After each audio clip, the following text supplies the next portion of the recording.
میں اس وقت اس کام میں لگا نہیں تھا، انہوں نے آ کر مجھے کہا تو میں نے کہا ٹھیک ہے کر لیتے ہیں۔ ہم نے اپنے مناظرین منگا لی ہے، اور میرے ساتھ صراط مستقیم کورس کے طلبہ جو چھٹیوں میں تھے، میں نے وہی 60-70 لڑکے لیے اور ٹرالی بھری اور ان کو جلسہ گاہ مناظرے میں لے گیا۔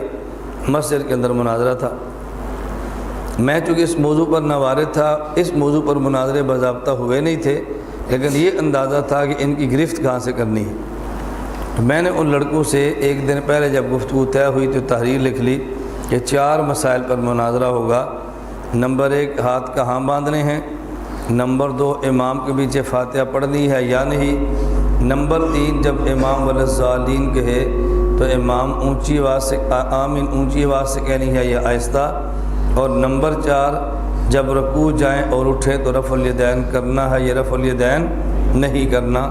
ان 4 مسائل پہ گفتگو لکھ لیا۔ جب میدان مناظرہ مسجد میں پہنچے تو ایک طرف ہمارے مناظر بیٹھے ہیں اور ایک طرف غیر مقلدین کے بیٹھے ہیں۔ اب غیر مقلد مناظر اٹھا، اس نے اٹھتے ہی بات شروع کر دی کہ دیکھو بھائی آج اس بات پر بات ہوگی کہ اللہ کے نبی صلی اللہ علیہ وسلم نماز میں رفع الیدین کرتے تھے یا نہیں کرتے تھے۔ ہم دلائل سے ثابت کریں کہ رفع الیدین کرتے تھے، اور ہمارے انفی بھائی ثابت کریں کہ رفع الیدین نہیں کرتے تھے۔ رفع الیدین کرنا رسول اللہ صلی اللہ علیہ وسلم سے ثابت ہے، اور یہ کہتے ہیں ثابت نہیں ہے۔ ابھی مناظرہ شروع نہیں ہوا، نہ میں مناظرے کا صدر، نہ مناظرے کا معاون، اور نہ میں ثالث، میں تو کچھ بھی نہیں کروانے والوں میں سے تھا۔ میں کھڑا ہو گیا، میں نے کہا بھی مناظرہ میں نے رکھوایا ہے، انہوں نے نہیں رکھوایا، اس لیے میں جانتا ہوں کہ مسائل کون سے ہیں، اس کو پتہ ہی نہیں کہ مسئلہ کون سا ہے۔ وہ تو تیاری کو رفع الیدین پہ کر آئے تھے نا، انہوں نے کتابیں اس کی سیٹنگ کی تھی۔ میں نے کہا ہم نے 4 مسائل پہ مناظرہ کروانا ہے، اور عوام کو متوجہ کر کے میں نے بات سمجھائی۔ میں نے کہا دیکھیں ہم نماز پڑھنے لگے ہیں یا نماز ہم نے شروع کر دی ہے، 4 مسئلے میں بتاتا ہوں، ترتیب آپ بتائیں۔ اب ہمارے مسئلے 4 ہیں، ہاتھ کہاں باندھنا ہے، نمبر 2 امام کے پیچھے فاتحہ پڑھنی ہے یا نہیں، نمبر 3 امام کے والضالین کے بعد آمین اونچا کہنا ہے یا آہستہ، اور نمبر 4 رکوع جائیں تو رفع الیدین کرنا ہے یا نہیں۔ میں نے کہا ہمارے پاس تحریر موجود ہے، ان 4 مسائل پہ مناظرہ ہونا ہے۔ اب آپ مجھے بتائیں کہ جس مسئلے پر اس نے بات شروع کی ہے، اس کا نمبر 4 ہے یا نمبر 1 ہے؟ میں نے عوام سے پوچھا اس کا نمبر 4 ہے یا 1 ہے؟ لوگوں نے کہا جی 4 ہے۔ میں نے کہا پہلے تو ہم کھڑے ہوں گے کہ ہاتھ کہاں باندھنے، اس کے بعد فاتحہ شروع ہوگی، اس کے بعد آمین ہوگی، اور اس کے بعد رفع الیدین۔ جب رکوع میں جائیں گے تو رفع الیدین کا مسئلہ چھیڑے گا نا۔ ابھی تو ہم کھڑے ہیں، مولوی صاحب میں رکوع میں لے جانا چاہتے ہیں۔ ہم کہتے ہیں ابھی قیام والے مسئلے کر لیں پھر رکوع والے مسئلے کریں گے، یہ کہتے ہیں قیام والے چھوڑیں پہلے رکوع میں چلیں۔ تو لوگوں نے کہا بات تو مولانا صاحب کی ٹھیک ہے، پہلے یہ بات کریں، آپ نے چوتھا مسئلہ پہلے کیوں شروع کر دیا ہے؟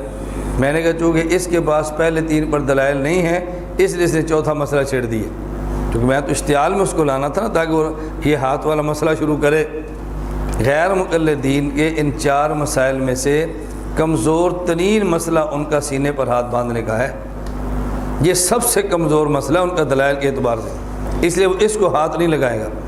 اور میرا اپنا خیال یہ ہے آپ نے آج تک سینے پر یا ناف کے نیچے ہاتھ باندھنے پر مسئلے پر کبھی مناظرہ نہیں سنا ہوگا، میرا اپنا خیال ہے کبھی آپ نے اس موضوع پر مناظرہ نہیں سنا ہوگا، اور کبھی کسی غیر مقلد نے اس مسئلے پر چیلنج بھی نہیں کیا ہوگا، نہ آپ نے چیلنج سنا ہوگا نہ آپ نے مناظرہ سنا ہوگا۔ کیوں؟ یہ ان کا کمزور ترین مسئلہ ہے۔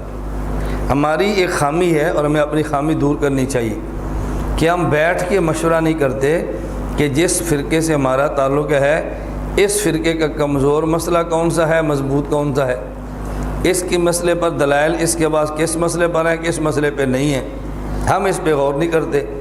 جب چیلنج دے تو کس مسئلے پر دینا ہے اور کیسے دینا ہے، ہم اس پہ غور نہیں کرتے۔ اور مخالف باقاعدہ بیٹھ کے مشورے کرتا ہے کہ چیلنج کیا دینا ہے اور کس مسئلے پہ دینا ہے۔ ضرورت اس بات کی ہے کہ ان مسائل کو توجہ اور سنجیدگی سے لیا جائے اور اس کو محض وقتی بات سمجھ کے اس کو مسترد نہ کیا جائے۔ کل مجھے ایک ضلع سے فون آیا اور ایک مفتی صاحب فرمانے لگے کہ ہمارے ہاں غلہ منڈی میں غیر مقلدین نے استحکام پاکستان کانفرنس رکھی ہے، علماء کہہ رہے ہیں کہ مولانا الیاس گمن صاحب سے مشورہ کرو اب ہم کیا کریں۔ میں نے کہا میں نے آپ سے 4 سال پہلے کہا تھا اور آپ نے 4 سال بعد فون کیے۔ میں نے 4 سال پہلے کہا تھا اسی غلہ منڈی میں آتا ہوں اور آپ اپنے چونکہ ضلع نہیں ہے تحصیل ہے، آپ اپنی تحصیل کی شہر کے مسجدوں کا ایک جگہ جمعہ رکھیں، ایک جگہ آپ اجتماعی جمعہ رکھیں اور مجھے بولنے کا موقع دیں، سارے تاجر ایک جگہ اکٹھا کریں، میں ان تاجروں میں بات کرتا ہوں تو میں دیکھتا ہوں کہ آپ کے شہر سے جماعت الدعوہ کا بستر اور وہ بستر یہ بوریا گول کیسے ہوتا ہے، مجھے آپ موقع دیں۔ میں کہتا تھا آپ مانتے نہیں تھے، اب وہ جلسہ لے کر آ گئے، اب مجھے کہتے ہیں جی مولانا صاحب سے مشورہ کریں۔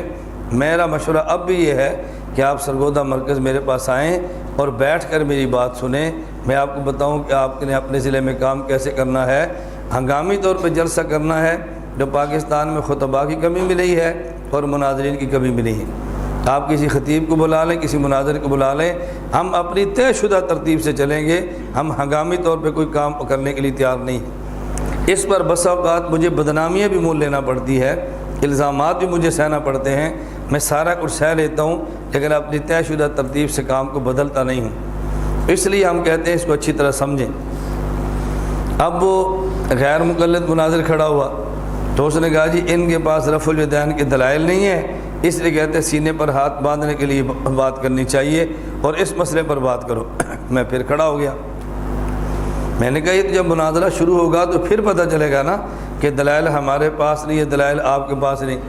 ابھی تو ہم نے یہ طے کرنا ہے کہ مناظرہ کرنا کس مسئلے پر ہے، پہلے مسئلہ تو طے کریں، اور تو نے پہلے ہی ہمارے اوپر ٹھونک دیا فتویٰ کہ ان کے پاس دلائل موجود نہیں ہیں۔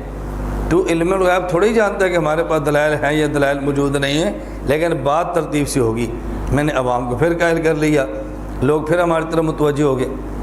جس لڑکے نے مناظرہ رکھا تھا میں نے اس کو بلا لیا، میں نے کہا تو بتا کن مسائل پہ مناظرہ ہے؟ اس نے کہا جی 4 پہ۔ میں نے کہا وہ بھی کہتا ہے 4 پہ، میں بھی کہتا ہوں 4 پہ، ادھر ہمارے مناظر ہیں ادھر ان کے مناظر ہیں۔ پھر سوال یہ ہے کہ ترتیب کے ساتھ کرنا ہے یا بغیر ترتیب کے کرنا ہے؟ ہم کہتے ہیں پہلے مسئلے پہ، پھر دوسرے مسئلے پہ، پھر تیسرے پہ، پھر چوتھے پہ۔ اس نے چھلانگ لگا کر کہا نہیں جی پہلے چوتھے پہ۔ تو ترتیب کے ساتھ چلیں، یہ آپ کہہ دیں بھی ہم پہلے 3 پر ہمارے پاس دلائل نہیں ہیں یا دلائل تو ہے ہم تیاری نہیں کر سکے، ہماری آپ سے لڑائی تھوڑی ہے۔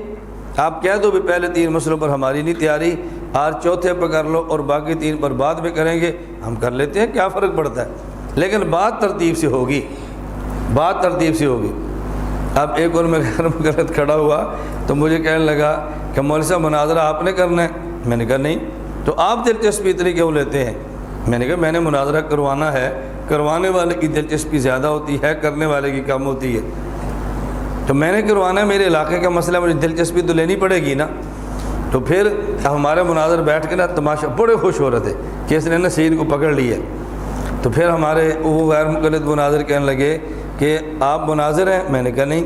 صدر مناظر ہیں؟ میں نے کہا نہیں۔ معاون مناظر ہیں؟ کہتا نہیں۔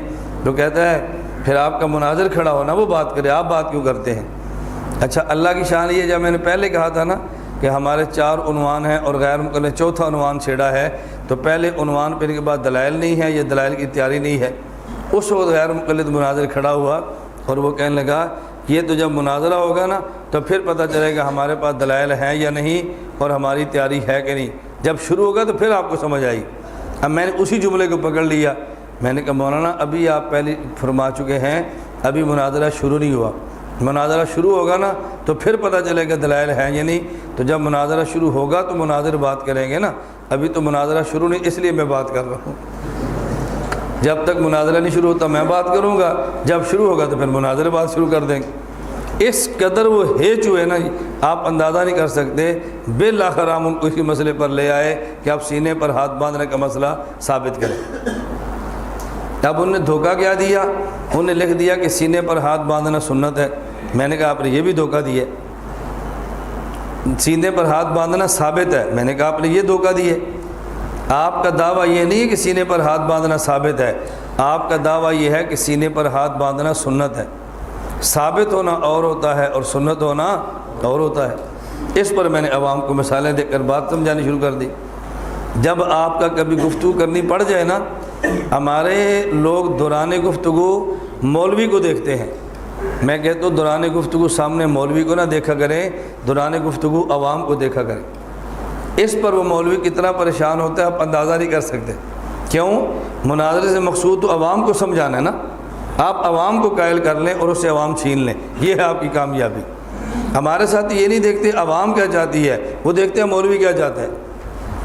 وہ تو سمجھتا ہے کہ وہ حق پر نہیں ہے لیکن پھر بھی ڈٹا ہوا ہے۔ اس لیے دوران گفتگو آپ عوام پر توجہ دیا کریں اور عوام سے تائید کریں، میں نے بات ٹھیک کی ہے، آپ کو بات سمجھ آ رہی ہے، میں صحیح بات کہہ رہا ہوں، ان کو متوجہ کریں۔ اس نے پھر سٹ پٹانا ہے، آپ مجھے مخاطب کریں نا، مجھ سے پوچھیں نا، ان سے کیوں پوچھتے ہیں؟ انہوں نے کہا بات ان کو سمجھانی ہے، تجھے تو سمجھانی نہیں ہے، تو جن کو سمجھانی ہے ان سے پوچھیں گے نا۔ میں اس لیے گفتگو کا طریقہ بتا رہا ہوں بار بار کہ آپ نے بات کرنی کیسے ہے۔ تو غیر مقلد کہتے ہیں 4 مسئلے مسلک اہل حدیث کے پھول ہیں، اور ان پھولوں کی خوشبو سے مسلک معطر ہوتا ہے اور اس کی خوشبو سے مسلک دنیا میں پھیلتا ہے۔ تو پہلے پھول پر ہم بات کر لیتے ہیں کہ پہلا پھول ہے کیا۔ آپ پہلے بات سمجھ لیں کہ اس مسئلے پر غیر مقلدین کا مسلک